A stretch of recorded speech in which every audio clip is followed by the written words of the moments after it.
முட்டை பொடி மாஸ் எப்படி பண்ணுறதுன்னு பார்க்கலாம். ஃபஸ்ட்டு முட்டையை உடச்சி ஒரு பவுலில் ஊற்றிட்டு கடாயில் கொஞ்சம் எண்ணெய் ஊற்றி 4 முட்டையும் ஊற்றிக்கலாம். கொஞ்சம் உப்பு மிளகுத்தூள் போட்டு எக்கை நல்லா ஸ்க்ராம்பிள் பண்ணி எடுத்துக்கலாம்.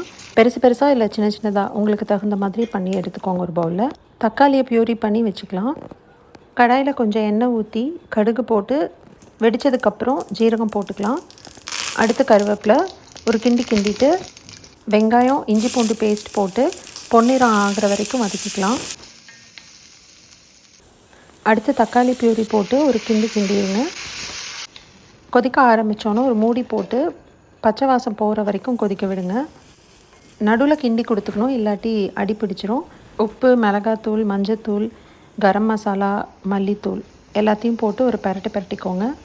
கொஞ்சமாக தண்ணி ஊற்றி கொதிக்க விட்டுருங்க.